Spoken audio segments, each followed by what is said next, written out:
Hello everyone, welcome to Bhumi's easy cooking. આજે હું આપને બતાવીશ શાકની ગરજ સારે તેવી ચટણી બનાવવા માટેની રીત।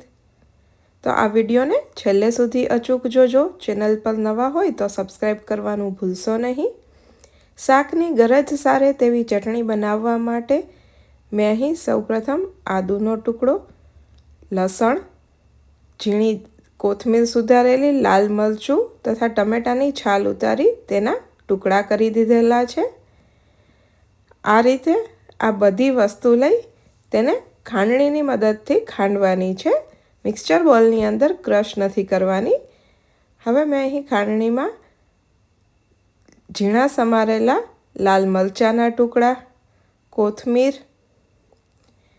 આદુ તથા લસણના જે ટુકડા કરેલા છે તે ઉમેરેલા છે।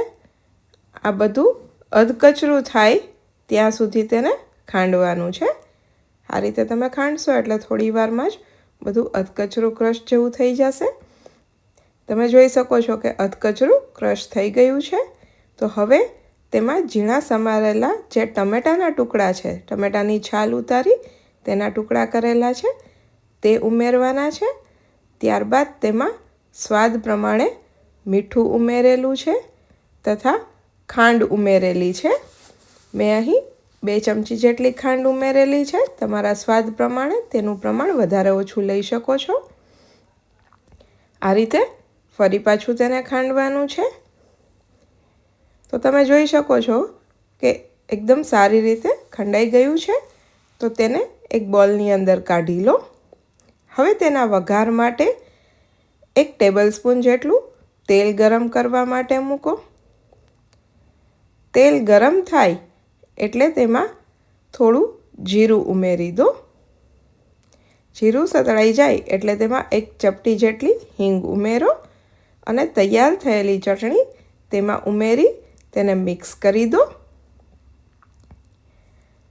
ગેસની આંચ બંધ કરી દો અને આ રીતે ચટણીને સારી રીતે મિક્સ કરી દો। હવે તેને બોલની અંદર લઈ લો। તો તૈયાર છે શાકની ગરજ સારે તેવી આ ચટણી। એક વખત તમે પણ આ રીતે બનાવજો। તેનો ટેસ્ટ તમને કેવો લાગે છે તે મને કમેન્ટ બોક્સમાં અચૂકથી જણાવજો। વિડીયોને લાઈક કરજો, તમારા ફ્રેન્ડ્સ ફેમિલી મેમ્બર્સ સાથે શેર કરજો અને ભૂમિઝ ઇઝી કુકિંગ ચેનલને સબસ્ક્રાઈબ કરજો। Thank you.